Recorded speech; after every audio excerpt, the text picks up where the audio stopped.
That's what the campground told him to do. Told him to use the women's restroom, and so he did that.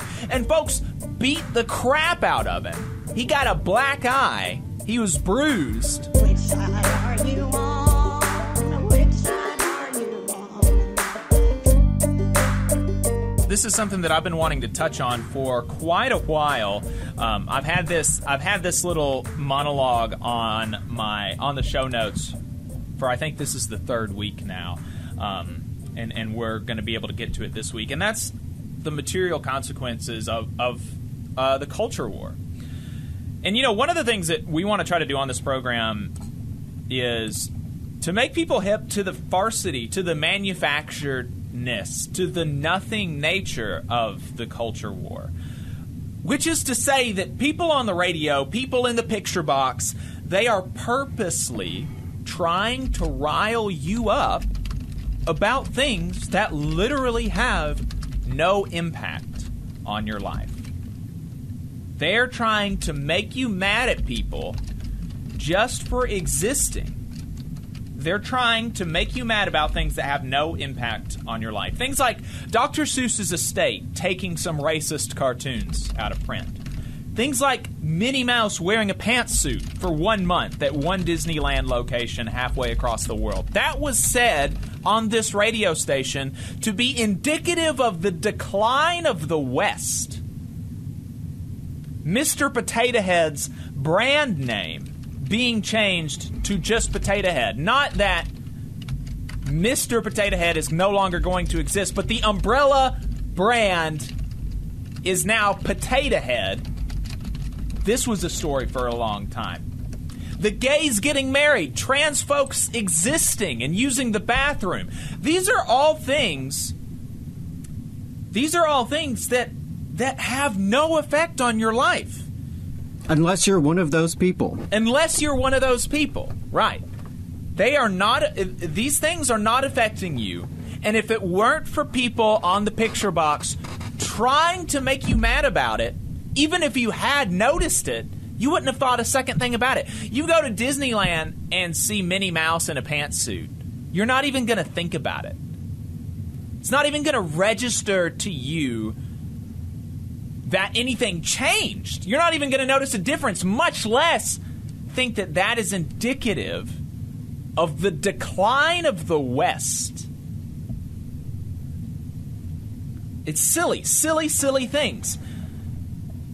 But we do want to be clear that the response to these nothing stories, the response that people have, the things that they do when they are able to get people riled up about the gays getting married, about trans folks existing, the response to these things, they absolutely do have material and real-world impacts on folks, especially marginalized people.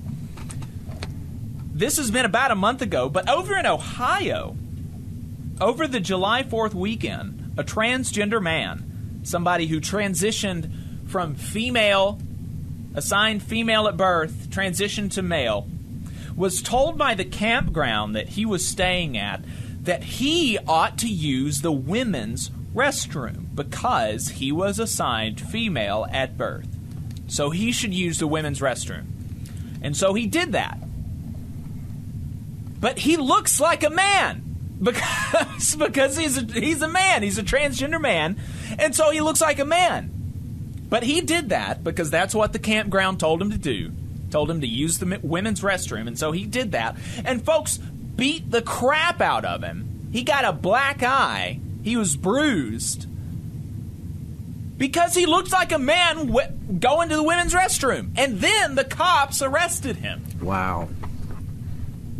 That is absurd and disgusting. Yes. He was trying to just go about his life in the way he was trying to get as little of a reaction as possible. Trying to avoid conflict. And he gets the crap beat out of him. Because of all this nonsense. Because of all this nonsense that people have riled up. Folks just want to use the bathroom, okay? He was arrested. On the abortion stuff, the Dallas Morning News reports that in Texas, doctors are already refusing to treat ectopic pregnancies, which are non-viable pregnancies that form outside of the uterus with an abortion. Doctors are already refusing to treat ectopic pregnancies with an abortion and sending women home to expel the fetus, which increases the risk of infection. And I've heard reports from other states as well, unfortunately. Yeah. The Texas Medical Association, from the Dallas Morning News, the Texas Medical Association wants regulators to step in after hospitals reportedly refused to treat patients with serious pregnancy complications for fear of violating the state's abortion bans. AP reports that twice in Ohio, abortion clinics received calls from women whose doctors also would not treat their ectopic pregnancies. From that report in the AP, an obstetrician delays inducing a miscarriage until a woman with severe pregnancy complications seems, quote, sick enough. A lupus patient must stop taking medication that controls her illness because it can also cause miscarriages. They also report that Dr. Jessian Munoz,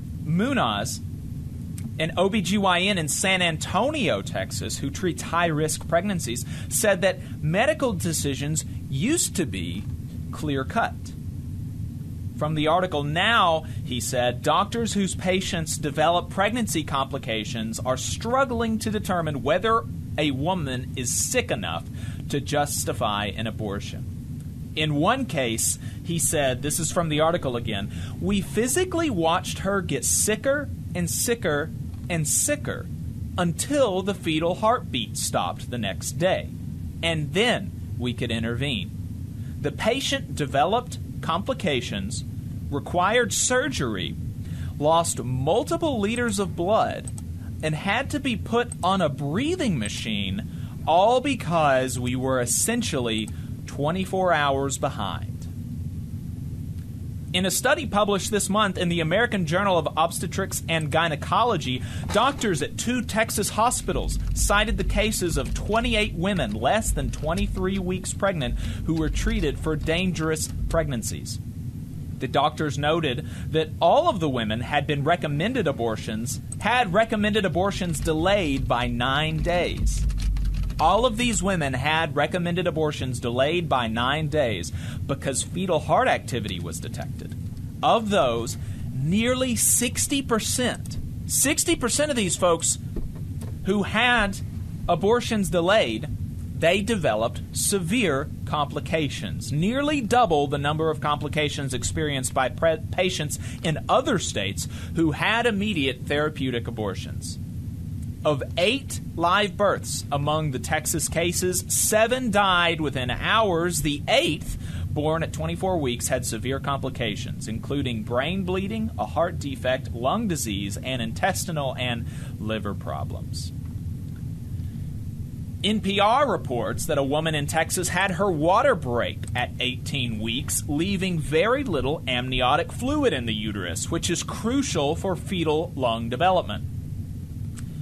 From the article, for a fetus at 18 weeks, the chance of survival in that state is almost non-existent. In the state of no amniotic fluid, not in the state of Texas. For a fetus at 18 weeks, the chance of survival in the state of having very little amniotic fluid in the uterus is almost non-existent, according to Peaceman. This is probably about as close to zero as you'll get in medicine. It also carries a risk of infection, which can lead to sepsis, a hysterectomy, and even death. From the article in NPR, in 2012, a woman died in Ireland after her waters broke at 17 weeks, and doctors refused to give her an abortion. The treatment is recommended normally because of the near impossibility of life for the fetus and the danger to the mother. The treatment that is normally recommended is termination of the pregnancy and abortion. When your water breaks at 17, 18 weeks, normally the treatment is an abortion. It's supposed to at least be an option that a woman can take if she wants to. Instead, in Texas, they forced this woman to continue to get, quote, sick enough, like I've been saying, that they could justify to some men in the legislature in Texas that they could terminate the pregnancy. They ended up inducing labor for a stillbirth some weeks later. And of course, we're going to continue to see more of these cases. In other states, they have already, as I understand it, begun convening death panels. People used to be upset about the idea of death panels, but now they're convening them in states to determine if a woman is close enough to dying that a doctor can recommend treatment for an abortion. It's outlandish. It's outlandish. And you mentioned Ireland, and it's worth noting that occurred in 2012, and since then, Ireland has expanded abortion rights in that country, a heavily Catholic country. They have gone the opposite direction from the United States. It's insane. And, of course, we're going to continue to see a lot more of these. And Roe being overturned has laid the foundation, according to Justice Thomas, for the overturning of other rights. Democrats in the U.S. Congress are trying to shore them up while they have power, and Republicans are fighting it. Last week, the U.S. House passed the Respect for Marriage Act, which would seek to codify interracial and same-sex marriage. Every single Republican from Alabama voted against it in the House.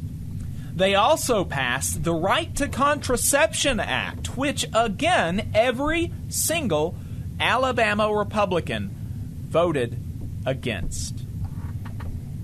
The right to bodily autonomy, the right to piss in peace, the right to marry whoever the hell you want, the right to contraceptives. All of these rights and freedoms are at risk because people are trying to make you mad about things that have nothing to do with you.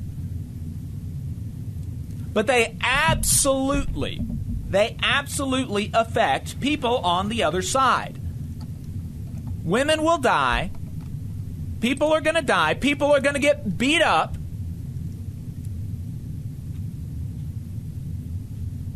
Because people have made folks mad about things that have no effect on them. Your marriage is not going to be affected by an interracial couple being married. Your marriage is not going to be affected by a gay couple being married. Your pregnancy is not going to be affected by people having an abortion. Your pregnancy, your children are not going to be affected by other people having contraceptives. But all of these things are at risk for folks. And for some of you, the mob will eventually come for you too. Some of you are going to be fine, even if all of these things are stripped away, presumably. But there's going to be some folks that are cheering this on, that they're going to turn around, and the mob's going to be looking at them. The mob's going to be saying, "You can't get married."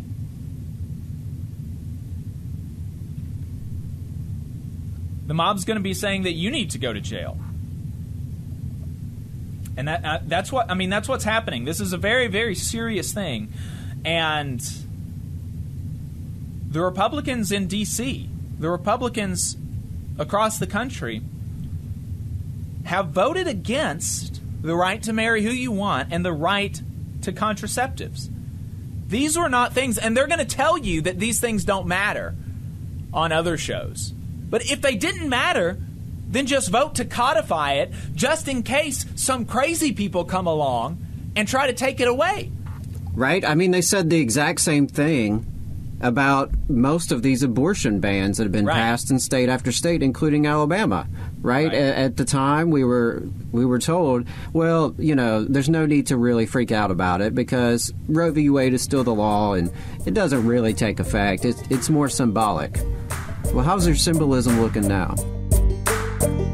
You just saw a clip from the Valley Labor Report. We are live every Saturday morning from 9:30 a.m. till 12:30 p.m. And we pride ourselves on keeping all of our content free to everybody so that we can talk to as many working folks as possible. If you support the work that we're doing, you think that it's important, you think that it's good, then consider making a monthly contribution to the project, and you can do that on our website, tvlr.fm.